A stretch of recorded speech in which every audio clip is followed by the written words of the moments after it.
بسم اللہ الرحمن الرحیم۔ سورۃ قریش مکیہ۔ لإیلاف قریش ایلافہم رحلۃ الشتاء والصیف فلیعبدوا رب ھذا البیت الذی اطعمہم من جوع وآمنہم من خوف۔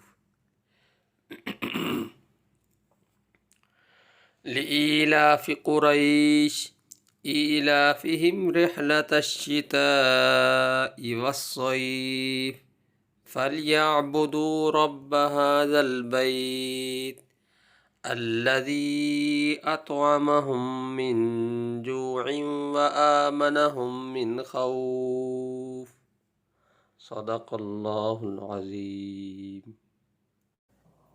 سورت کا پس منظر یہ ہے کہ جاہلیت کے زمانے میں یعنی حضور اقدس صلی اللہ علیہ وسلم کی تشریف آوری سے پہلے عرب میں قتل و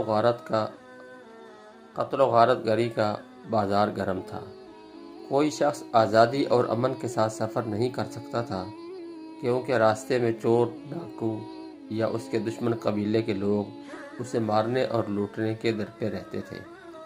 لیکن قریش کا قبیلہ چونکہ بیت اللہ کے پاس رہتا تھا اور اسی قبیلے کے لوگ بیت اللہ کی خدمت کرتے تھے، اس لیے سارے عرب کے لوگ ان کی عزت کرتے تھے، اور جب وہ سفر کرتے تو کوئی انہیں لوٹتا نہیں تھا۔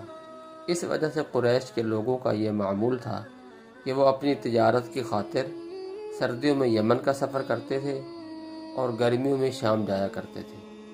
اسی تجارت سے ان کا روزگار وابستہ تھا، اور اگرچہ مکہ مکرمہ میں نہ کھیت تھے نہ باغ، لیکن انہی سفروں کی وجہ سے وہ خوشحال زندگی گزارتے تھے۔ اللہ تعالیٰ اس صورت میں انہیں یاد دلا رہے ہیں کہ ان کو سارے عرب میں جو عزت حاصل ہے اور جس کی وجہ سے وہ سردی اور گرمی میں آزادی سے تجارتی سفر کرتے ہیں، یہ سب کچھ اس بیت اللہ کی برکت۔ اس صورت کا پس منظر یہ ہے کہ جاہلیت کے زمانے میں یعنی حضور اقدس صلی اللہ علیہ